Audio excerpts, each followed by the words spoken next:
بسم الله الرحمن الرحيم إنا أعطيناك الكوثر فصل لربك وانحر إن شانئك هو الأبتر صدق الله العظيم.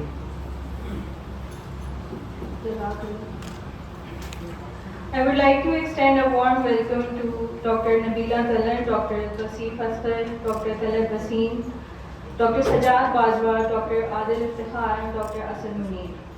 We are honored to have you all here with us. First of all, I would like to invite Dr. Tasif Asghar to share his thoughts and insights. He is a highly skilled surgeon with a broad clinical interest encompassing a wide range of major and minor surgical procedures. He did his fellowship in general surgery in 2001 from College of Physicians and Surgeons, Pakistan. He worked as Senior Registrar in Services Hospital, Lahore, and joined Shalimar Medical and Dental College in 2009 as Assistant Professor Surgery. Currently, he is working as Professor of Surgery in the same institution. He acquired Fellowship of American College of Surgeons in 2018 and received membership of Society of American Gastrointestinal and Endoscopic Surgeons in 2020. He has a particular focus and expertise in laparoscopic surgery. Dr. Tasif's diverse clinical interest and expertise make them well equipped to provide comprehensive surgical care to patients across a wide spectrum of surgical needs. Dr. Tasif Asghar.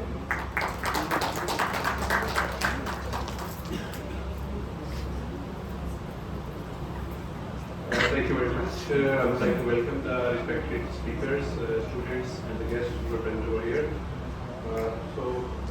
We are already late by 15 to 20 minutes, so I think we can start the session. Our first speaker is Professor Nabila Talal, and I would like to invite her for her talk.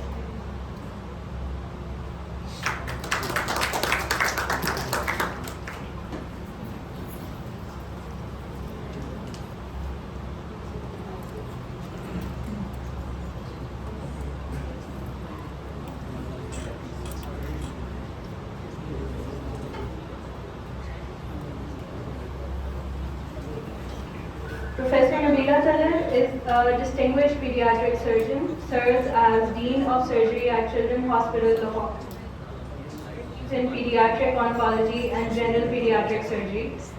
She provides comprehensive care to young patients. Dr. Nabila is actively involved in international and national professional associations, contributing to pediatric surgery's advancement. She holds numerous qualifications including FCPS Pediatric Surgery and PGPN from Boston, USA. Dr. Nabila's research interests primarily focus on pediatric oncology and surgical outcomes. She has published extensively in esteemed journals and holds various leadership roles in the medical community, further enhancing her contributions to the pediatric surgery.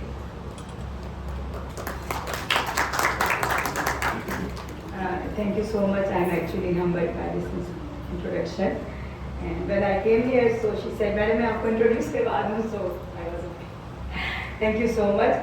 And first of all, it is, I think, some issue in the cable connection, because when she was talking, it was like fluctuating the voice. Can everyone hear me clearly? Oh, thank you. So I would like to thank the Department of Surgery, headed by Professor Dr. Talal, and it's an honor to be here in this prestigious event.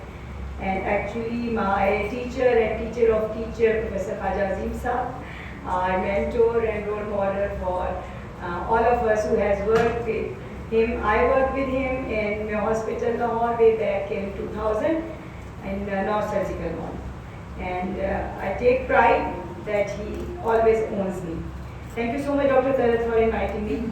The topic is very different, and when this was proposed by Dr. Talal, so it was for me to think for a minute, and then, yes, in the era of advancement, I accepted this challenge. And at the start of presentation, people generally acknowledge at the end, but at the start, I would like to acknowledge my husband, Professor Khalid Ahmed Khan, my team members, especially Dr. Zubair Shaukat and Dr. Aziz Chacha, who helped me in preparing this presentation. So we start. We designed them to be trusted with our homes, with our way of life, with our world.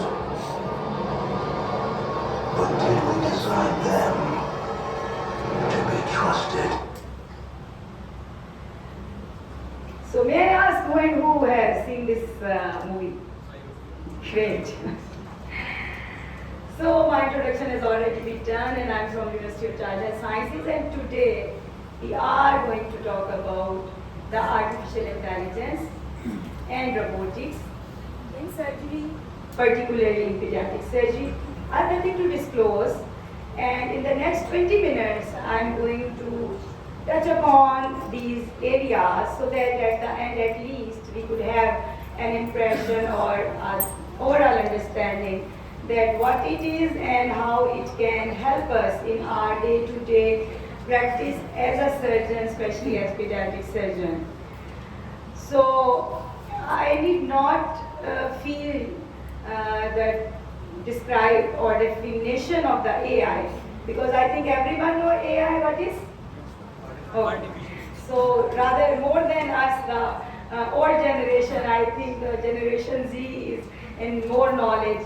But when we talk about in medicine, we look upon these two main subsets of the AI, that is the machine learning and the large language models. So the large machine learning comes initially, and then it replaced more or less partly or completely at some places, because it is the advanced set with the large language models, because in large language models it is more the mimicking of the human intelligence. So like every field has an evolution and a journey, so is the artificial intelligence, and how it started in 50s and goes up and up. The breakthrough was here when IBM's artificial intelligence started participating in chess competitions and started defeating the world top chess players. So then today, when we look into any field which anyone can name that is not utilizing or trying to utilize the artificial intelligence, is there any? I don't think that is there any field left in which no one is trying to incorporate the artificial intelligence. And when it comes into the medicine, again, when we will be seeing in the next few slides that how artificial intelligence comes into play, starting from very basic help to the clinicians, to the physicians, and so far that now the world's top-ranked medical institutions and the surgical centers are relying upon and utilizing the artificial intelligence into their day-to-day practice for teaching, training, learning purposes, and for the patient management. Just have a look at how it evolved. And so far, when the millennium started, the 21st century, when the robotic surgery came into play at more level, advanced level, and then we know that the initial robots were not as like the today's robots, which are totally artificial intelligence integrated systems. How we can use, and at the moment, though we are not utilizing the artificial intelligence as the advanced, the developed world is, but still how we can try and how they are using, the main two domains are the training and actual clinical utilization for patient treatment and management. Simply, we know recently everyone must be in knowledge that in SIMS, the Services Institute of Medical Sciences, there is Advanced Simulation Center, which was initially working in the past year as well, but recently equipped with the advanced technologies and simulation models and mannequins, which actually responds to your touch, and if you insert a needle or you give any stimulus, they respond you back and they give you data and then you improve upon, and that is why these are now adopted by all the high-level medical institutions for their students as well as postgraduate residents and even the faculties learning for their CPDs. Who and who is using like ChatGPT? How many of you? So we all know that how these AI tools are helping us in our knowledge gain, in acquisition of the skill, how they help in our medical writings. So these have free trials as well as the paid versions, ChatGPT, the Claude, the RTX model, and there is a long list. And similarly, starting from just interpreting a X-ray or an MRI or CT, it is a large domain which is still underutilized by us, but many are utilizing it its to best. Coming to AI in diagnosis, we all know that sometimes there are misinterpretations. How many of us has experienced a report by sonologist or radiologist, and when we go on table, it is altogether a different diagnosis or a different finding? Anyone experienced this? I think at one time or other in our life, we all have experienced. So what AI is doing, that AI is generating data from the previous feedbacks and it helps you minimizing the human errors. So that the patient safety and patient outcomes are improved and enhanced. So, as just mentioned, we can minimize errors, we can improve the patient outcomes, and it can be a consistent support round the clock for the physician, clinician, and the surgeons on the duty. Surgical planning is another domain in which the surgeons can utilize the AI to the maximum. Starting from once your patient is admitted or you are even planning sitting in OPD for your patient to be admitted, you can feed that data, and when you continuously keep on feeding the data, AI tools have this ability to generate and to draw inference, and even you can guide them to behave like maybe a consultant sitting at Harvard or in Mayo's clinics, and then they access those databases and they give you the opinion just like a Harvard consultant will decide on those findings which you will feed.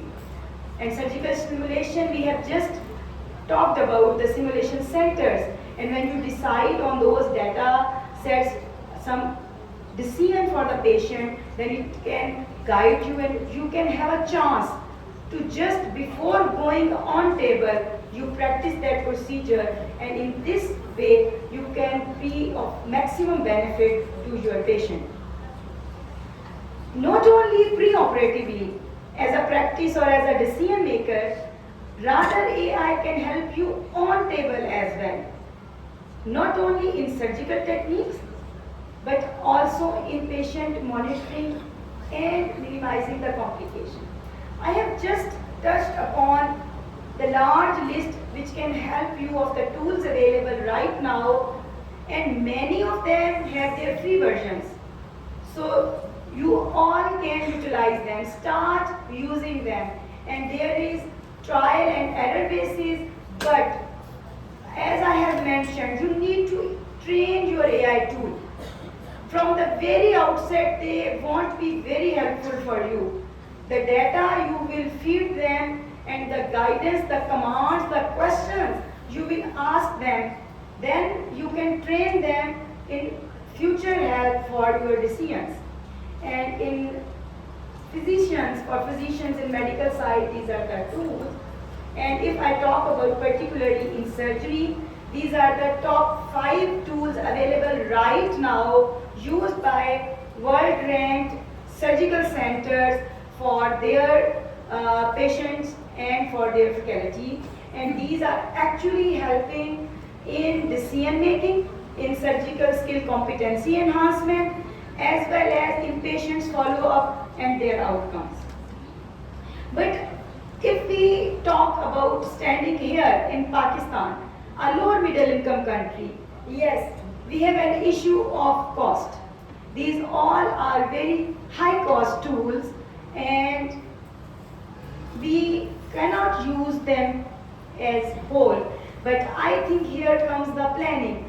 Multiple institutes can pool and can subscribe for or can take 1 or 2 tools and can utilize them combinedly, jointly for their faculty, for their residents, for their students, as well as for the better patient outcome. When we talk about AI, then we just have touched upon the tools like ChatGPT and Claude and RTX. And so is the robotics. There is an evolution for the robots, surgical robots, the medical robots. Initial robots were very basic and they have their limited abilities. And so when we talk about that you are operating robots outside the OR, you need not to be in the operating room and maybe across the continent. Because of the AI, you are able to operate across the continents. And now majority of the robotic systems are AI integrated. And there are multiple breakthroughs for the cases operated by difficult cases, difficult to reach areas where surgeons in open or even in the minimal access like lapro, thoraco or endoscopes can't reach. The AI integrated robot can help you in operating upon. So the first surgery by robot and the AI integrated, just calculate the time period, more than 2 decades. So this is a lesson that it's always lifelong learning. We should be lifelong learners and we need to acquire the new skills, but we should not be disappointed or depressed that we are behind. Any step you take even today and a decision you make today that we need to adopt and we need to learn AI, that will be our first drop of the rain and will lead you a long way, that you will be one time using all this technology. We took Hippocratic oath, didn't we? We all. So the foremost important and the first point in the Hippocratic oath was, what was? Do no harm. And that is very true with the advanced technologies. Patient safety, the system safety is of utmost importance. Generally it is said that who is master in open surgery should opt for minimal invasive surgery, laparoscopic surgery, thoracoscopic, endoscope. And when you master in this minimal invasive, then you should go for robotic. Or you can have this parallel learning. But it is not possible that from the very first day you think that you should be operating upon robots. That will actually put your patient safety at risk. Then there will be a lot of complications. So there are learning tools, there are ways and methods that you can incorporate AI into your day-to-day learning, day-to-day skill enhancement, day-to-day teaching training. We all need to aim for from even smaller scale to the larger scale, utilizing and establishing simulation centers. And how many of you have played the games, the augmented reality games, the PlayStations and all? Anyone have the experience of playing on the PlayStation? One hand from here. So or watching 3D or 4D movies with the goggles on your eyes and immersing yourself in that environment, that how it gives you the feel of actually being in that environment. So I think we always talk that those kids who are playing the PlayStation games or the 3D game, the virtual reality game, they develop more speedily the hand-eye coordination needed for minimal invasive surgery like laparoscope and as well as the robotics. So it needs a more precision, the attention and hand-eye coordination. So when you actually start practicing, you more experience being in that environment, and it gives you the feeling, and then you imagine your actual patient, and you can then implement all that in your real patient, real scenarios.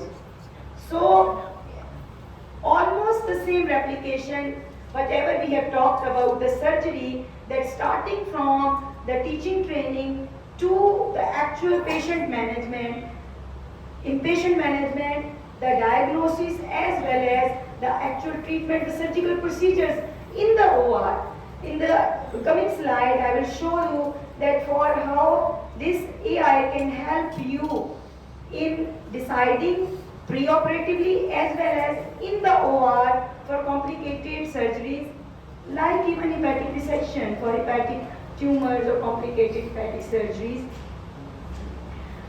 It can help you in every aspect. It is the way you utilize. It is positive as well as negative, both pros and cons, but I think the benefits overpower the negative sides, the risk, but we need to keep that how it helps in monitoring on table as well as off the table. So I was talking about that how it can help you in difficult surgeries like preoperative planning of the difficult hepatic surgeries as well as on table, how you can exactly, for example, this is showing you that a hepatic lesion is present and you actually identify and then you reconstruct, you plan and you put that on your actual real patient in the theater, and then you can actually make your patient safety enhanced and minimize on-table injuries, complication and risks. Who and who is performing laparoscopy? So indocyanine reuse a dye is recent in laparoscopy and in difficult cases of cholecystectomy, especially in CVT dissection, it helps you a lot. And then post-op segment, that it definitely helps you in post-operative care of your patient as well. And these all, starting from the pre-operative planning and diagnosis and per-operative and post-op, it ultimately shortens the hospital stay, minimize the complications and enhance the rehabilitation. And in even rehabilitation and long-term follow-up in this era of technology, when every patient or even maybe say every other patient have the access to smartphones, you can individualize your contact with your patient and you can individualize and customize the patient rehabilitation and follow-up. In this era, we can't say that we have a large patient load and sorry, we can't keep the follow-up. We can keep the follow-up and we can even guide the patients at their homes. Like this, remote care, use of AI in the remote care. You can help your patient a lot. You can have contact with your patient far from areas and that will actually enhance your patient outcomes.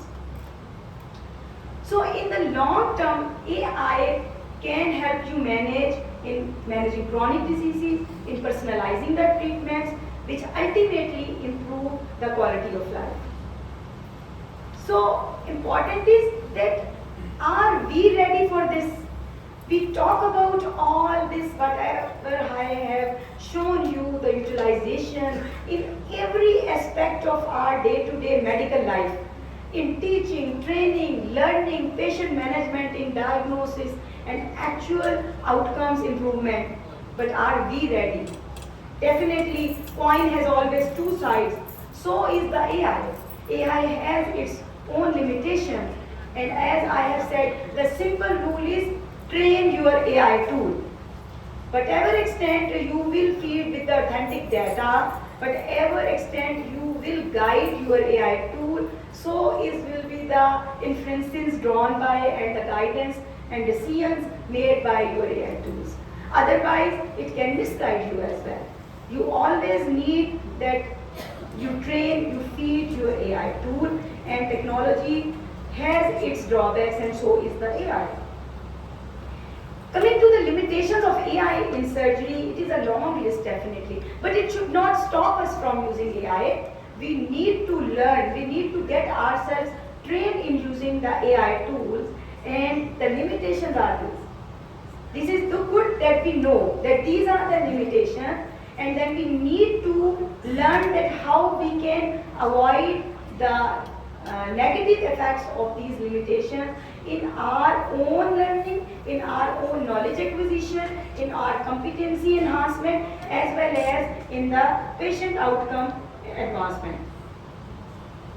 What we can do, the time is call to action. Engage yourself with AI. Don't stop yourself. It is nothing forbidden. It is nothing like you can't use.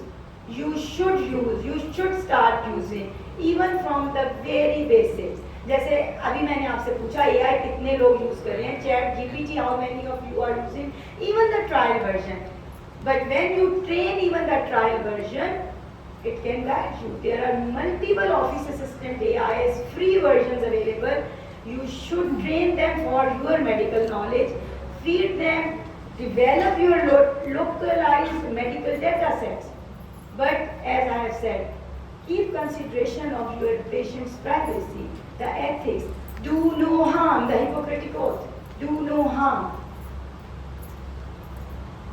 So if I conclude that it is an evolution, and I have shown you that how from 50s till today, AI and robotic surgery in particular has come so far. So how helping it is now with negligible error, with negligible complications. And I would like to quote our teachers and mentors, Professor Mahmood Ayaz and Professor Waris Farooqa, who are considered to be pioneer of robotic surgery in Pakistan, particularly in Punjab.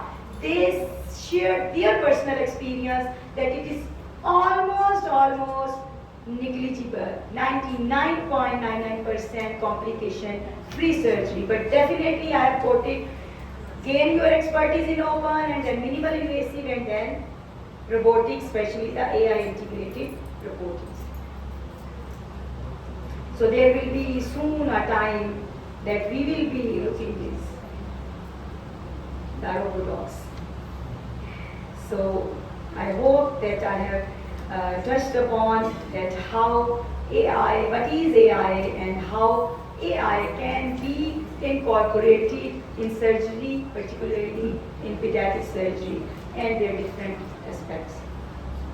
Thank you so much. Once again, I would like to thank Dr. Talat, Dr. Kajaji and whole team, Shalamar Medical and Dental College